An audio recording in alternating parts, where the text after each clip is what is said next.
50s, most of these cartoons were chase cartoons, Tom and Jerry being the prime example. Problem was, this chase thing was a formula. It was rigid, and it got a lot of cartoonists kind of bored. Yeah. So one day, this kind of famous cartoonist named Chuck Jones, sitting around with his buddy Mike Maltese, Just talking about what oddball combinations of characters that could be chasing each other. I think Maltese ball about having an aardvark chasing a gnu or something like that. What's a canoe? I don't even know what a canoe is. But just to cut to the chase, eventually they decided, let's make a cartoon about a coyote chasing a roadrunner. And when this cartoon came out, it was huge. It was a hit. What does it mean for a cartoon to be a hit? Like in those days, cartoons usually only ran one time. Huh. But this one was different. 6 months after it came out, they started making another one. It was almost completely unheard of. Which brings us back to Lulu's question.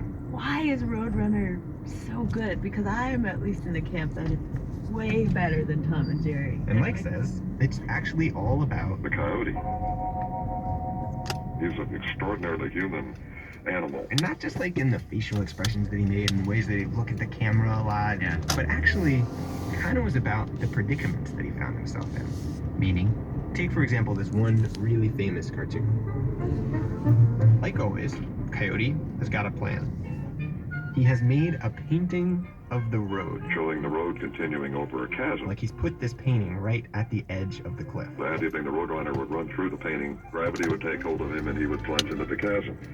Roadrunner comes flying down the highway and he gets the painting. But he doesn't fall. Instead, the Roadrunner runs into the painting as if it were the road were actually continuing. But then when the coyote tries to follow the Roadrunner into the painting, he runs through the painting and falls.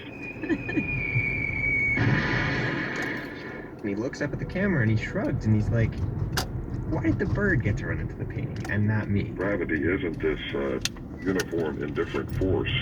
It's a malignant force that actually comes in and out of play according to how inconvenient it can be for the coyote. But that's interesting. The Roadrunner isn't his real opponent at all. It's the universe. Right. Oh yeah. No, he's chasing the Roadrunner, but the universe is his opponent. Absolutely. And that's kind of what makes the coyote seem so human. He's in that situation that all of us feel like we're in sometimes. Like the very laws of physics are against us. Yeah, against the world. Almost a primitive way of thinking, but I think all of us lapse into this. That how could this happen? Right, the universe is out to get me. Like. Yeah, you can't be human and not feel that way. On the other hand, even though the universe is screwing you, at least it's noticing you. It's kind of flattering in a way. It's totally flattering. Thanks for noticing me, This senpai. says is why the cartoon works. Like on the one hand, it confirms our paranoias, and on the other, kind of plays to our vanity. Flattering. Is that right? I mean, when you said flattering a second ago, is that really what it is? You don't see it that way? I don't know. I've never liked this cartoon because he never wins. It's like, what's more flattering, to live in a world that actively screws you at every turn, or one that just doesn't care about you? Like a Nietzschean void. A world that loves you. I don't The really world loves you, especially the more you love it back. I go with the void. No! What do you mean no? Totally ignored by the universe? Yes. Maybe the reason why the As opposed universe to is so being rude to the actively- coyote is because actively he's screwed by you? Yeah, constantly sure, ignore me. You don't know.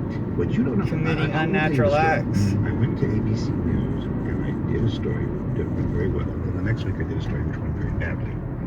And the head of the place, Rune Arledge, called me into his office. This was Rune Arledge, a legend in broadcasting.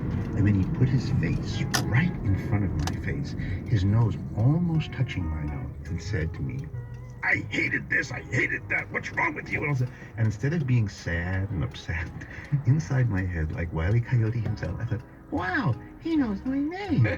He watched my story. But if Rune Arledge had said that to you every single day. Well, he didn't do it every single day. I know, but in cartoon form, that's essentially what's happening here. Yes, but The universe is yelling at But him, the reason I saying, like no, Wile E. Coyote is no. because I admire the guy. He has no evidence at all that anything good will ever happen to him. And yet he wakes up every day with hope. Keeps trying. Still, try better things. Wile E. Be right Coyote. back.